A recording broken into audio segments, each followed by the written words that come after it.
Hola, ¿qué tal? Buen día, ¿cómo están? Mi nombre es Saúl López Santizo. En este momento tengo el gusto de presentar para ustedes un estudio en Santiago 5, del 1 al 6, que son advertencias que el apóstol Santiago nos da a todos acerca de las riquezas.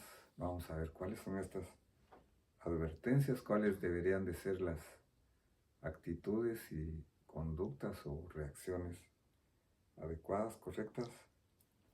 ¿Son buenas las riquezas o son malas? Vamos a ver aquí las instrucciones que nos da Santiago y las advertencias de no tomarlas en cuenta. Dice así el versículo 1 del capítulo 5: Oíd ahora, ricos, y orad y aullad por las miserias que vienen sobre vosotros. El contexto del apóstol Santiago en aquellos días, el mundo romano, estaba formado la mayor parte por una gran parte de pobres, de muy pobres, de ricos y de muy ricos. No había otra clase. La mayoría de los creyentes en Cristo eran de la clase pobre. Recordemos que en ese tiempo no habían edificios como iglesias, como ahora se le llama, sino que las iglesias era y sigue siendo el grupo de personas nada más que en aquel tiempo se reunían en las casas. El apóstol aquí está dando una seria advertencia de arrepentimiento, casi como hablaban los profetas del Antiguo Testamento, sabiendo que es preferible arrepentirse de algo que está mal ahora aquí en esta vida y no pasar una eternidad lamentándose, o no arrepentirse o lamentarse en el día del juicio que va a venir. Nos habla entonces de los cuidados al tener riquezas. A veces pensamos solo en los que tienen muchas posesiones, pero uno puede tener muy poquito y tener avaricia, tener codicia acerca de lo poco que uno pueda tener y no poder tener la generosidad de compartir con los demás. De todas formas, Dios nos va a pedir cuentas a todos de lo que hayamos hecho aquí en esta tierra. Somos nada más que administradores, mayordomos, porque del Señor es la tierra y su plenitud, el mundo y los que en él habitan. Las riquezas entonces son las posesiones que el ser humano tiene, que nos sirven para vivir, y generalmente se habla de riqueza cuando hay abundancia de los recursos que nosotros necesitamos.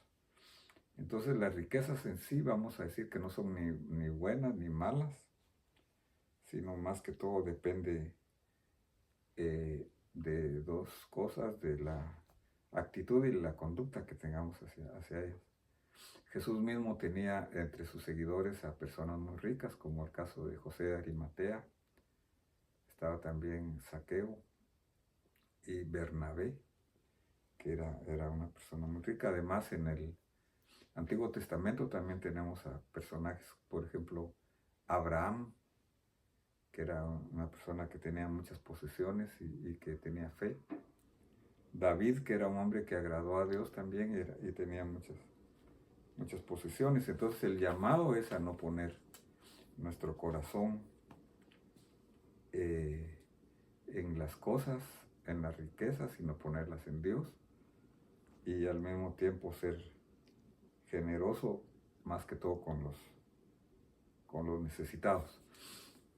Hay un principio en la palabra de Dios que dice que cuando nosotros compartimos nuestras bendiciones, posesiones materiales con los demás, Dios nos bendice a nosotros y las otras personas son bendecidas también. Versículo 2 y 3 dice así: vuestras riquezas se han podrido y vuestras ropas están comidas de polilla. Vuestro oro y vuestra plata se han oxidado, su herrumbre será un testigo contra vosotros y consumirá vuestra carne como fuego es en los últimos días que habéis acumulado tesoros. Entonces hay una acumulación aquí, o sea, hay una abundancia, hay una riqueza. Se habla de 3 tipos de riqueza. La primera que se pudre, la segunda que tiene, es ropa, dice aquí, vuestras ropas, comida de polilla y el dinero, que en aquel tiempo pues, era oro y plata. Cuando hay acumulación y no se utiliza, tiene la tendencia a descomponerse. Sabemos nosotros de que muchos negocios que tienen mucha producción de comida se desperdicia mucho y mucho que se podría usar para los necesitados. Se descompone la comida cuando hay demasiado y no se utiliza. Lo mismo pasa con la ropa y el dinero, según nos dice aquí. Jesús dijo en el libro de Mateo 6, del 19 en adelante: no os acumuléis tesoros en la tierra, donde la polilla y la herrumbre destruyen, donde ladrones penetran y roban, sino acumulaos tesoros en el cielo, donde ni la polilla ni la herrumbre destruyen, y donde ladrones no penetran ni roban, porque donde está vuestro tesoro, estará vuestro corazón. Entonces es importante que sepamos que en nosotros, en nuestro interior, o sea, en nuestro corazón, hay un lugar que tiene que ser cuidado. Dice el Señor en su palabra: sobre todas las cosas guardadas, guarda tu corazón, porque de él depende la vida.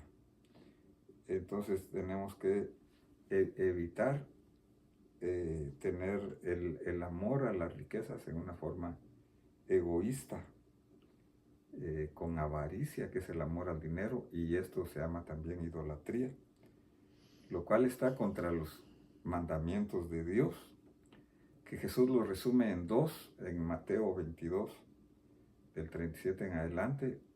Él les dijo: amarás al Señor tu Dios con todo tu corazón, con toda tu alma y con toda tu mente.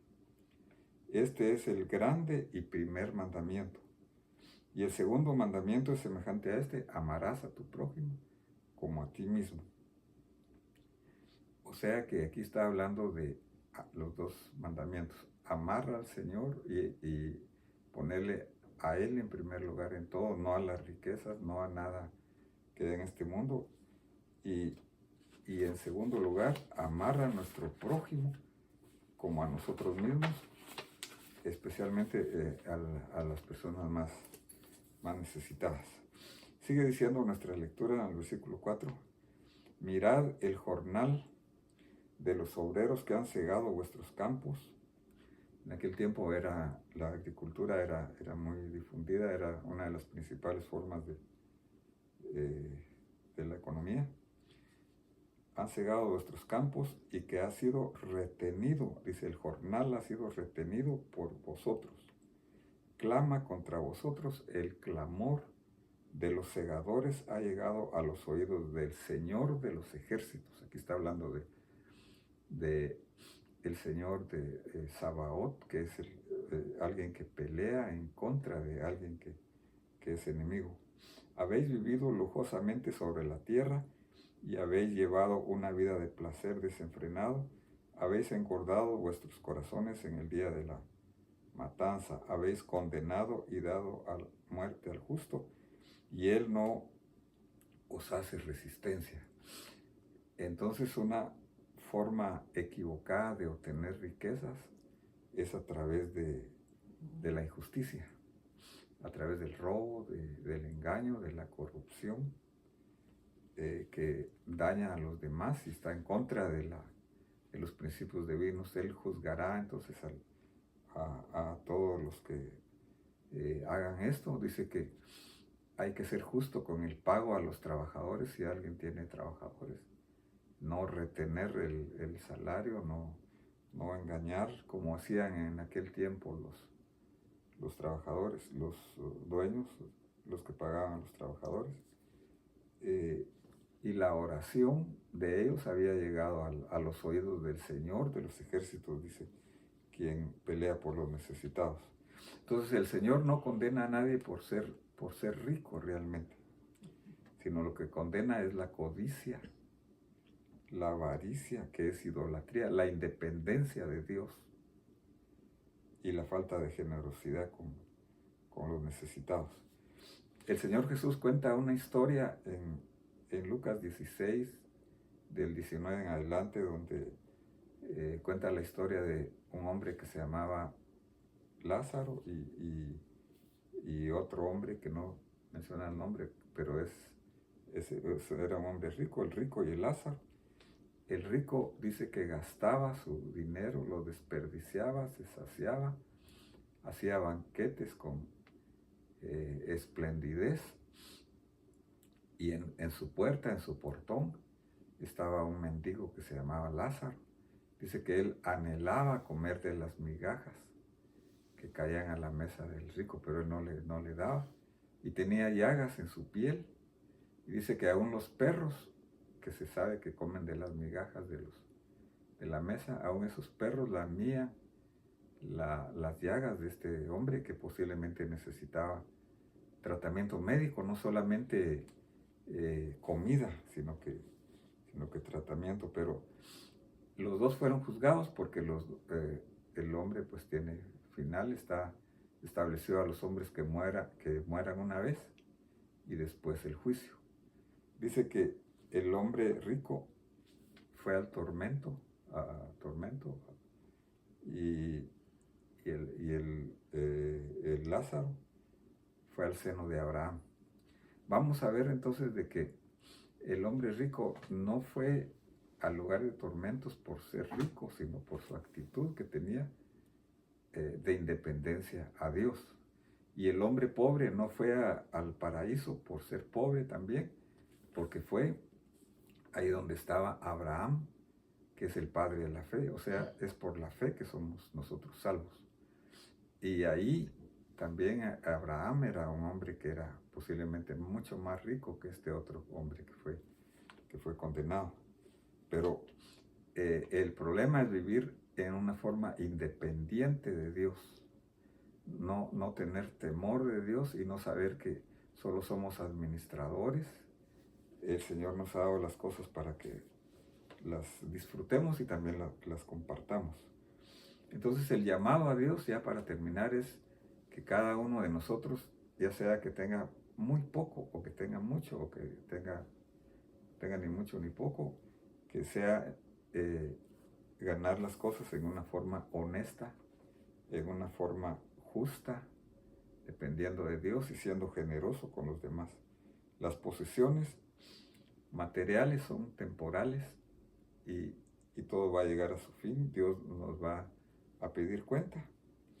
El Señor Jesús, por ejemplo, predijo la destrucción de Jerusalén que se dio en el año 70 después de Cristo. Se cuenta que muchos de los hombres ricos que había en Jerusalén fueron muertos, otros fueron llevados como esclavos y perdieron sus riquezas, tal y como Santiago lo había predicho en nuestra lectura. Las riquezas bien usadas entonces son una bendición, glorifican al Señor y son una bendición también para nuestro prójimo. En la Biblia nos encontramos entonces a muchas personas que glorificaron a Dios con sus riquezas. El apóstol Pablo nos dice en Filipenses 4, 11 y 13, dice que él está acostumbrado a todo, a vivir en abundancia y a vivir con poco. Y también Pablo le aconseja a Timoteo, en 1 Timoteo 6:10 le dice: la raíz de todos los males es el amor al dinero. Miremos que no es el dinero, sino es el amor al dinero, por el cual, codiciándolo, algunos se extraviaron de la fe y se torturaron con muchos dolores. Y luego en 1 Timoteo 6:17 en adelante dice: a los ricos de este mundo enséñales que no sean altaneros, en otras palabras, que sean humildes, que no pongan su esperanza en las incertidumbres de las riquezas, sino en Dios, el cual nos da abundantemente todas las cosas. Esto es la definición de riqueza, para que las disfrutemos. Si tú tienes algo, el mandato es disfrutarlo. Enséñales que hagan bien y que sean ricos en buenas obras, generosos y prontos a compartir, acumulando para sí tesoros de un buen fundamento para el futuro, para que puedan echar mano de lo que en verdad es vida. Entonces los valores espirituales nos llevan a tener una actitud de humildad, poner primeramente a Dios, disfrutando lo que nosotros tenemos, siendo ricos en buenas obras y